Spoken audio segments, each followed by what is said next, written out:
Ele e o seu colega, na mesma hora, foram seguir Jesus. E quando Jesus parou, o que vocês procuram? A gente quer saber onde é que o Senhor mora. E eles então se tornaram os primeiros discípulos do Rabino Jesus. Qual seria a idade de João nessa época? Eu vou dizer para os irmãos que, na minha opinião, João deveria ter entre 15 e 20 anos. Rodrigo, de onde você tirou isso? Eu nunca li isso no Desejar a Todas as Nações, nem...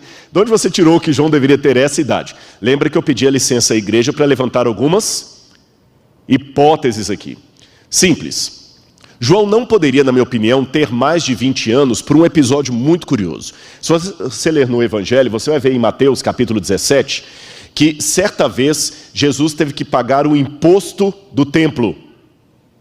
Ele estava com os 12. Mas dos 12, quem pagou o imposto do templo? Jesus e Pedro. E você que está em casa? Raciocine, por que pagou só por Jesus e Pedro?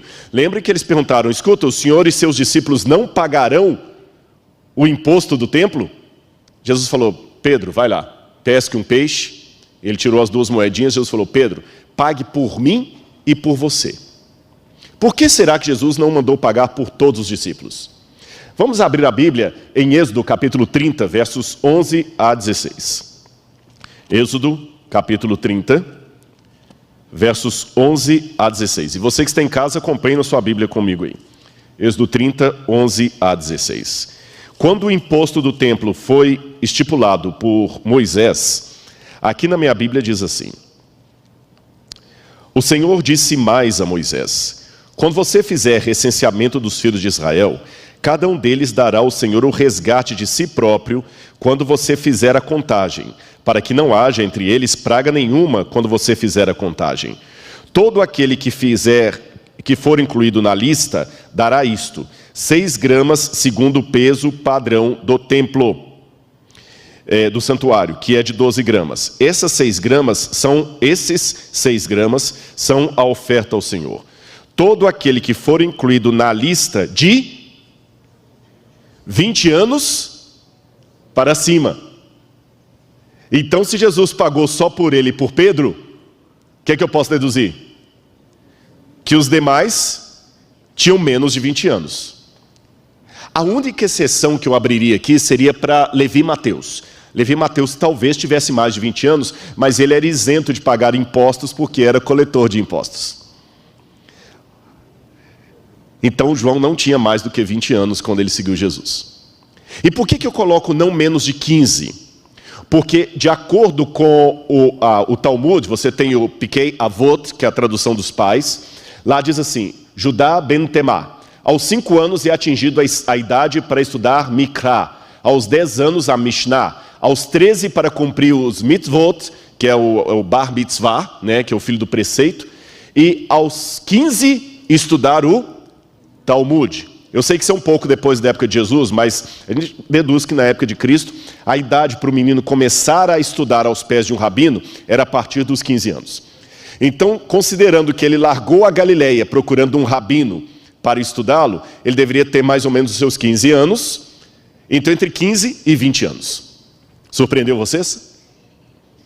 Porque em muitos filmes, a gente imagina o apóstolo João, todos os discípulos de Jesus com uma barba já assim, idosos, eram adolescentes que Jesus pegou. Olha quanta coisa pode ser feita pelos jovens. Olhem quantas coisas podem ser feitas pelos jovens. Percebeu? Agora, a juventude tem vantagens e desvantagens. Você sabe que um amigo meu dizia que o problema está nas pontas, né? Porque quando você começa, você às vezes está com muita empolgação, mas não tem experiência de vida. Às vezes lá na frente você tem experiência de vida, mas não tem aquela energia toda mais. E faltando a experiência de vida, o que acontece? O grande problema é que você às vezes vai ter o entusiasmo, mas por não ter a maturidade, vai acabar dando as mãos pelos pés. Querer resolver tudo na base da foice, e não é assim que a coisa funciona. E João, jovem, mas ele era muito afoito também. Se eu ler o que diz a Bíblia em Mateus capítulo 10, verso 2, lá fala o nome dos discípulos e diz assim: ora, o nome dos 12 apóstolos são estes: primeiro Simão, por sobrenome Pedro, e André, seu irmão. Tiago, filho de Zebedeu, e João, seu irmão. Se coloca desse jeito, Tiago, filho de Zebedeu, e João, seu irmão, é que Tiago era mais velho. Porque na cultura da época, o nome do mais velho sempre vinha na dianteira. Então João era mais novo que Tiago.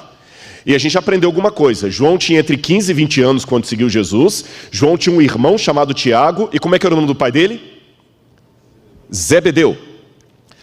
Agora, João tinha um caráter tão grande. Lembra que eu falei dessa questão do nome ter algo a ver com a pessoa? O nome da criança é Jacó, porque ele segurou o calcanhar do outro ali. Yaakov, em hebraico, significa aquele que segura o calcanhar do outro, que engana. Por isso que Jacó tinha esse nome. Quando ele mudou de vida, não podia mais chamar Jacó, teve que se chamar Israel, e assim por diante. Jesus apelidou os dois irmãos, Boanerges, filhos do trovão. Ambiciosos desde o início, eles eram ambiciosos e explosivos. Teve uma certa situação em que uma vila samaritana não acolheu os discípulos. Eles disseram: Senhor, quer que a gente manda um raio descer para destruir? A gente pensa sempre em Pedro como sendo aquele irado, mas João não ficava atrás, irmãos. É porque a gente é muito pegado por esse discípulo amado. Ele falou tanto sobre o amor, a gente imagina um João muito doce, mas João era irado. João teve que domar a personalidade dele, o caráter dele na marra. Houve um episódio que a mãe de Tiago e João chegou a pedir a Jesus: Senhor, quando o Senhor estiver no seu reino, manda um filho meu ficar à tua esquerda e outro à tua direita. Eram ambiciosos. Sempre que havia briga sobre quem era o maior do grupo, com certeza João estava entre eles. E será que João seria parente de Jesus? O que você acha? Geralmente, quando fala de João como parente de Jesus, a gente pensa em João Batista, que coloca como primo. Mas eu não estou falando de João Batista, eu estou falando do João que escreveu o Apocalipse. Então eu gostaria de convidar você que está em casa a acompanhar estas passagens da Bíblia aqui, onde eu de propósito deixei marcado algumas passagens, tá bem? Acompanhe com a gente aí, e quem está aqui na igreja vai acompanhando também. Se eu comparar o Evangelho de Mateus, Marcos e João, o relato da crucifixão, olha o que eu encontro. Entre elas, as mulheres que estavam ao pé da cruz estavam Maria Madalena, Maria, mãe de Tiago e de José, e a mulher de Zebedeu. Vamos ficar apenas com o relato de Mateus 27, 56. A mulher de Zebedeu era mãe de quem? Tiago e João. Então a mãe de Tiago e João estava ao pé da cruz, junto com a mãe de Jesus, junto com Maria Madalena e junto com uma outra Maria, a mãe de Tiago e de José. Por que eu sei que a mãe de Jesus estava ali? Porque o Evangelho de João vai falar que ela também estava ali. Por isso que nós chamamos o cinturão de Órion de as três Marias, que é a Maria, mãe de Jesus, a Maria Madalena e a Maria, mãe de Tiago e José. Agora vamos para Marcos capítulo 15, verso 40. O mesmo texto diz assim: estavam também ali algumas mulheres observando de longe, entre elas Maria Madalena, coloquei de vermelho, está vendo? Porque é a mesma que aparece em cima. Maria Madalena, Maria, mãe de Tiago, o menor, e de José. Raciocine comigo, por que Tiago, o menor? O que você deduz? Aqui tem o pastor Gilson. Se eu dissesse assim, olha, pastor Gilson do NASP. Se eu tenho que colocar o pastor Gilson do NASP, é porque eu entendo que tem um outro pastor Gilson. Então, se eu coloco Tiago menor, é porque tinha outro, e tinha outro mesmo, que é o Tiago, irmão de João. Vamos continuar lendo. Estavam a mãe de Tiago, o menor, e de José, e Salomé. Opa, então eu já deduzo que a mulher que Mateus falou, mulher de Zebedeu, Marcos deu o nome dela, Salomé. Então já aprendi algo a mais a respeito de João. Ele era filho de Zebedeu e Salomé. Tinha entre 15 e 20 anos quando começou a seguir a Jesus. Ele também tinha um temperamento explosivo e a mãe dele estava ao pé da cruz. Agora, volte o seu olhar para a Bíblia e vamos ler o relato de João, o próprio João.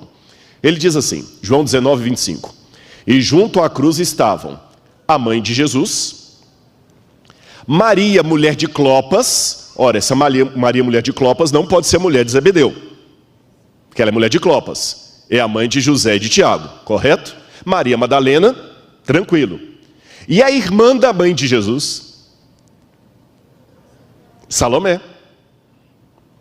Então, na minha humilde opinião, eu trabalho com a hipótese que Salomé era a mulher de Zebedeu, mãe de Tiago e João, irmã de Maria, mãe de Jesus. Isto faz de João primo, de primeiro grau. É por isso, na minha opinião, que várias situações, João está perto de Jesus ali, João com Tiago, Pedro, Tiago e João. Pedro, Tiago e João. Quando Jesus chamava três em particular, era Pedro, Tiago e João. João ainda reclinava o seio, a cabeça no seio de Jesus.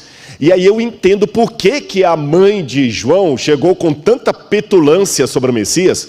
Pela cultura do Antigo Oriente Médio, uma mulher não chegaria a um rabino assim, com essa intimidade, a não ser que ela tivesse uma ascendência de família sobre ele.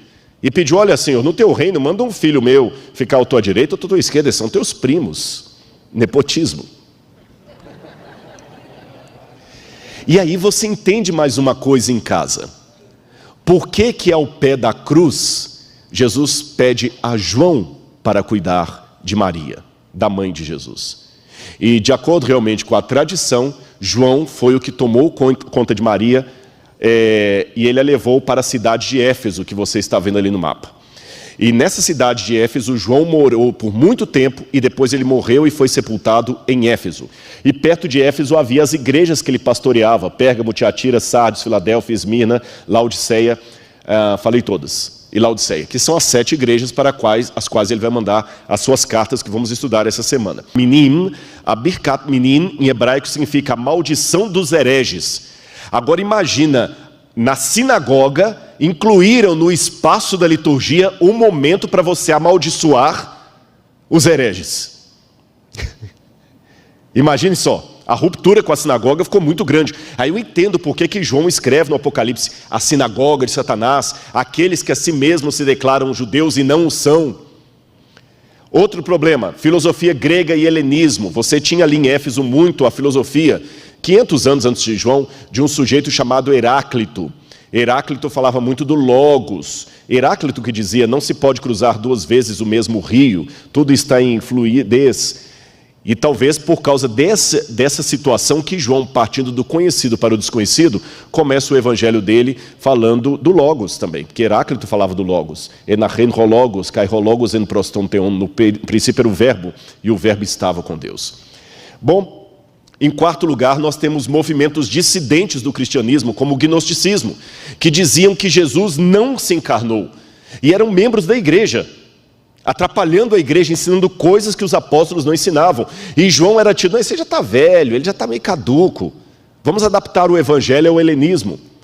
Número 5, ex-seguidores de João Batista, que agora vinham para a igreja cristã. Como o próprio João também tinha sido seguidor de João Batista, quando João Batista morreu, os seguidores dele ficaram perdidos, e o lugar mais próximo que eles tinham era uma igreja cristã, pastoreada por alguém que também seguiu a João.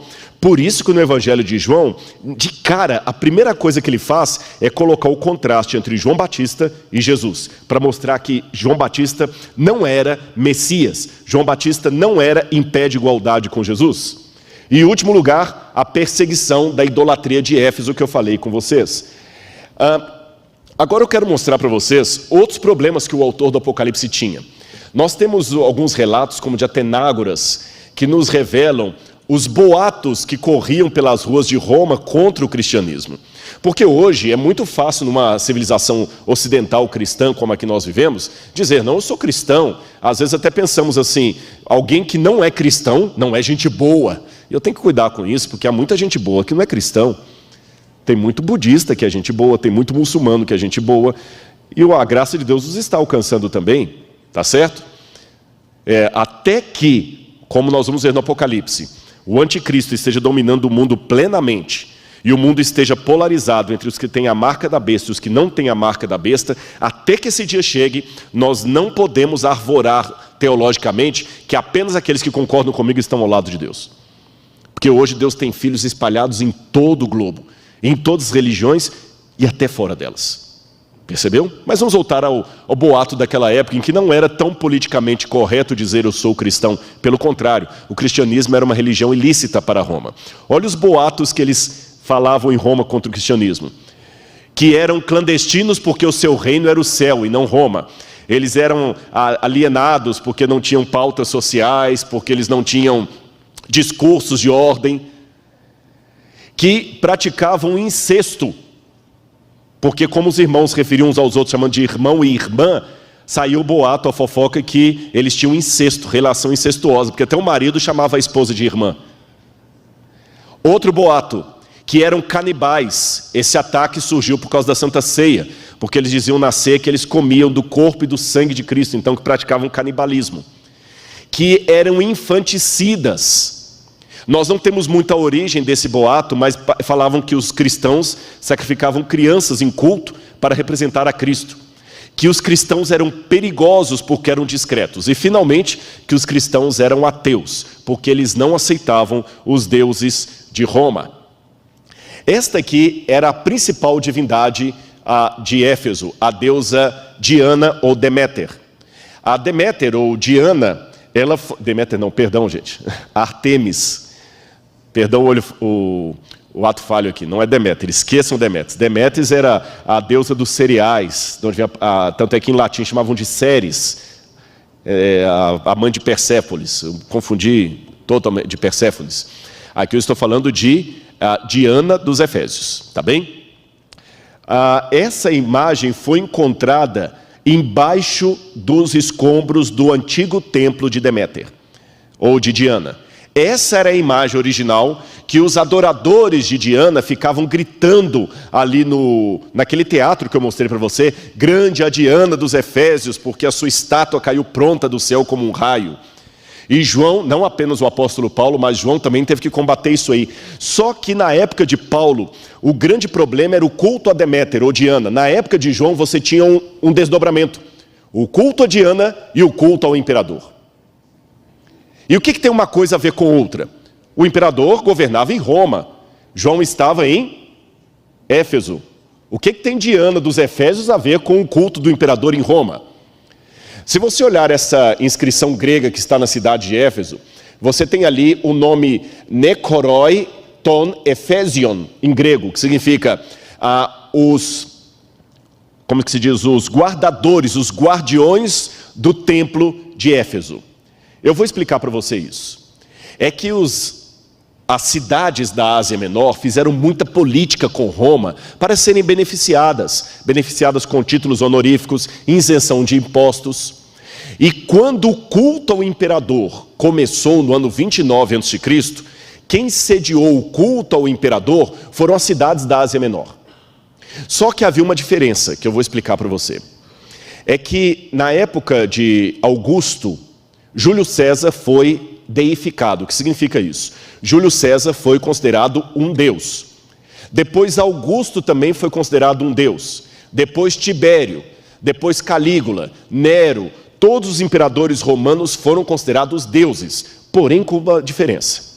Eu vou explicar para você qual a diferença. O imperador só era adorado como deus após a sua morte. Depois que ele morria, acreditava-se que ele virava uma estrela no céu, então ele era glorificado como um deus. Mas em vida, o imperador não era adorado como um deus. Mas sabe o que aconteceu na época de Domiciano? Domiciano foi um imperador implacável que assumiu Roma, e ele exigiu que o culto ao imperador fosse feito com ele vivo. Em outras palavras, Domiciano exigiu ser adorado como um deus ainda em vida. Perceberam a diferença de Domiciano para os outros imperadores? Os outros só eram divinizados após a sua morte. Domiciano quis ser divinizado em vida. Olhem nessa foto aí, a imagem de uma criancinha perto do resto de uma estátua de Domiciano que foi encontrado na cidade de Éfeso. Olha o tamanho da estátua. Eu preferi colocar essa foto porque com a criança ali dá uma ideia de proporcionalidade, de tamanho. É engraçado que os próprios romanos resistiam à ideia de fazer de um homem um deus ainda em vida. Tinha uma tradição interessante em Roma que eu vou contar para você. Para impedir que o imperador se tornasse um deus em vida, eles tinham um culto, uma celebração chamada apoteose. Apoteose é quando o imperador é divinizado, mas apenas depois da morte. quando eles divinizavam o imperador que morreu. E o que estava vivo tinha que participar de um festival que ocorria a cada época, principalmente quando ele voltava de uma batalha, e tinha que passar pelos portões de Roma, pela porta Arco do Triunfo.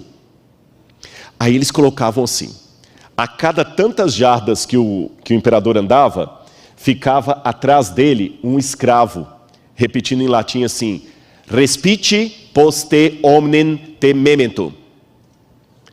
Olhe para trás e lembre-se que você é apenas um homem. Outra versão diz que o escravo falava assim a cada tanto, memento mori. Lembre-te que você é mortal, que tu és mortal. Você é mortal, você é homem. E quando ele era aclamado como imperador, eles tinham até um costume interessante. Eles traziam para ele uma bandeja.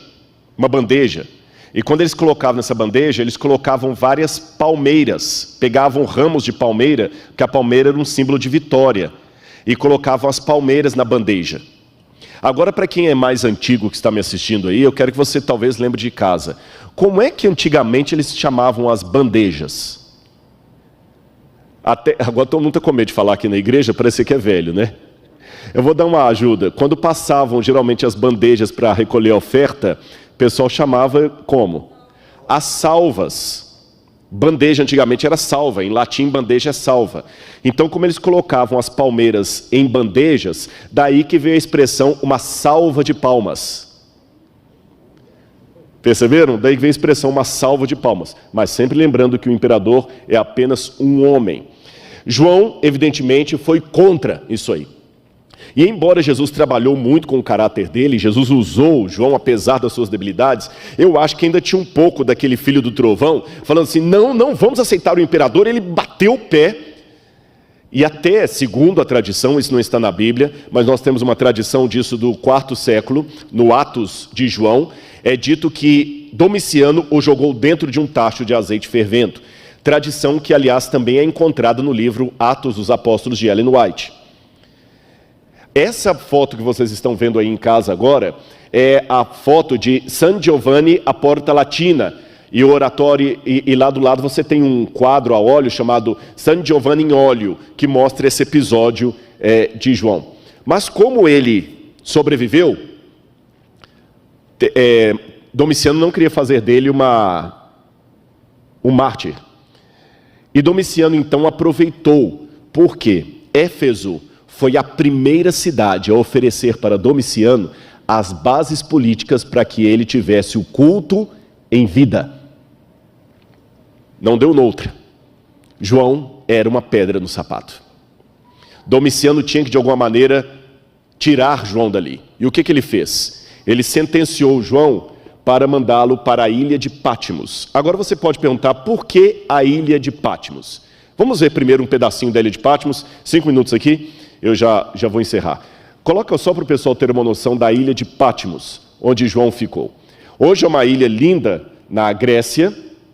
Ali em cima, aquele pequeno castelo que vocês estão vendo ali, é um mosteiro ortodoxo, que foi fundado no século XII depois de Cristo.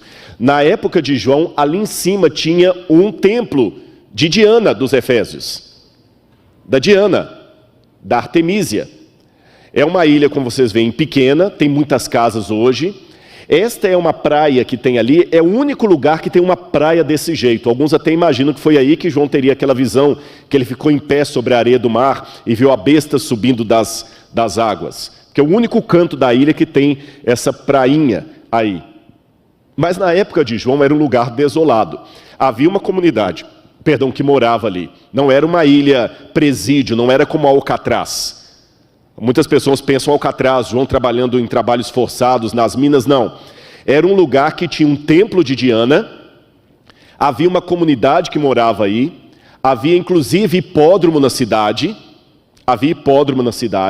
mas em que sentido que eu falei que ela era desolada? É porque a cidade praticamente não tem muita fonte d'água, é pouca, até hoje é pouquíssima fonte d'água na ilha, a água tem que vir do continente. Não dá para plantar muita coisa, vocês estão vendo que é uma ilha vulcânica. E na época era um centro de peregrinação da deusa Diana dos Efésios. Agora, com base nisso, eu consigo entender a sentença de Domiciano. Existe uma mulher chamada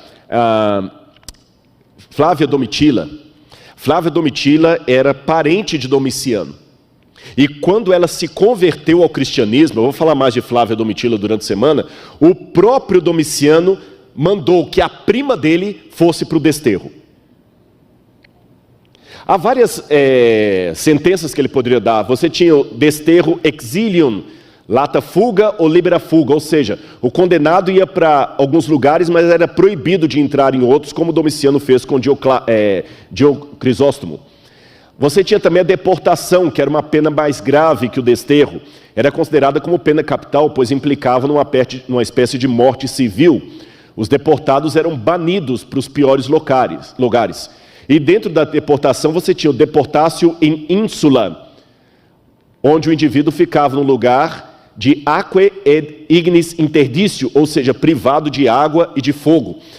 João então foi para um lugar que era privado de água e de fogo, de calor e fontes d'água, mas era um centro de peregrinação da deusa Diana dos Efésios. Aí agora eu entendo o processo psicológico do Domiciano, porque que ele mandou João para a ilha de Patmos. Eu disse para vocês que João, em Éfeso, levantou-se contra a idolatria e o culto ao imperador. Então o que o imperador fez? O mandou como prisioneiro para o lugar onde Diana era adorada, para quebrar a influência dele, para matá-lo psicologicamente. E foi assim que João foi para a ilha de Patmos. Qual a relação de Patmos com a Diana dos Efésios? É que a lenda da mitologia grega conta que Diana, quando ela foi para uma região chamada Latmos, a montanha de Latmos, porque ela estava sendo perseguida, ela vinha de Latmos para o continente. E quando Diana, ou Artemísia dos Efésios, sai de Latmos para o continente, Latmos com L, ela via sob as águas uma bela ilha que estava afundada. Quem mostrava essa ilha para ela era a deusa Selene, a deusa da lua. Só que um dia Selene fez algo. Selene falou: olha como essa ilha é linda. Diana, essa ilha pode ser sua. Então, Diana, Selene e Apolo foram conversar com Zeus. Zeus fez a ilha sair da profundidade das águas para a superfície. E Diana então pediu a Zeus que desse a ilha para ela, onde ela pudesse ser adorada. Então Éfeso era o centro administrativo do culto ao imperador em vida e do culto a Diana, e o centro de peregrinação religiosa era a ilha de Patmos, que teve esse nome Patmos por causa do monte Latmos, de onde Diana saiu. Ficou mais claro para você que está agora acompanhando de casa o contexto? Por que João foi banido para a ilha de Patmos? Pois tem uma passagem do livro Desejado de Todas as Nações que me chama muita atenção. Ela diz, a autora: a extremidade do homem é a oportunidade de Deus. Foi ali naquela ilha que João teve a mais bela visão do juízo da volta de Jesus. Essa foto que vocês estão vendo aí é de um resto de uma torre de observação de romanos da ilha de Patmos. É uma das poucas coisas que nós temos que data da época de João. Quando eu vou a esse lugar, eu fico pensando, por essas escadas subiram soldados que vigiavam a ilha. Talvez algum deles entreteve diálogo com o apóstolo João. Quem sabe algum desses soldados não foi convertido pelo próprio João, porque ele certamente fez amigos e amizades ali. E sendo assim, eu termino a minha mensagem para você lembrando uma coisa. Quem era João a partir da psicologia, da psicobiografia que eu quis apresentar para você? João era o filho do trovão. Alguém como eu e como você, que precisava de ajuda. E por que Deus deixou que os traumas, os erros, os defeitos dos seus servos e servas estivessem contidos na Bíblia? Sabe por quê? Porque ali ele mostra o que a graça pode fazer a uma pessoa. Lembra o que eu falei sobre o significado do nome de João? Yohanan? Deus concede a graça, o Senhor concede a graça. E foi isso que João mais precisou em toda a sua vida, da graça de Deus para transformá-lo. E quando eu, Rodrigo, com todos os meus defeitos, pecados e vícios, olho para a Bíblia, eu vejo muito de mim naqueles homens e mulheres de Deus. Eu não digo isso com nenhuma arrogância, porque eles tinham virtudes, mas também tinham defeitos a serem corrigidos. Aí quando eu olho e falo, espera aí, Senhor, se há espaço para eles, há espaço para mim também. E você que está me assistindo agora em qualquer lugar do Brasil ou do mundo, se há espaço para mim, também há espaço para você. Não um espaço apenas de banco, um espaço ativo, para que Deus possa transformar você. Mesmo que você for uma pessoa ambiciosa, lutando com o seu caráter, com a sua personalidade irascível, dia após dia, calma, Deus ainda vai cuidar de você. E mesmo que você for um filho do trovão, Deus vai usar você, como usou João. E se algum dia você, mesmo fazendo bem, por amor a Cristo, for jogado numa ilha de Patmos, Ele vai estar com você. Ali Ele falou com João. Porque hoje eu estou pregando numa igreja confortável, tendo o prazer de ser apresentado como um pregador da igreja adventista, cantando com o quarteto Arautos do Rei, mas podem ter certeza, esse sermão foi preparado pouco tempo antes de eu subir a esse púlpito. Quando eu digo pouco tempo, não poucos minutos. É um sermão inédito, eu quero dizer. Ele foi preparado há poucos dias. Mas o Espírito que me imbuiu a pregar esse sermão foi preparado quando eu estava na minha ilha de Patmos, no alto da laje de uma casa, chorando copiosamente, com 13 anos de idade, e ouvindo o Arautos do Rei e a Voz da Profecia na rádio Itatiaia. E Deus estava comigo ali.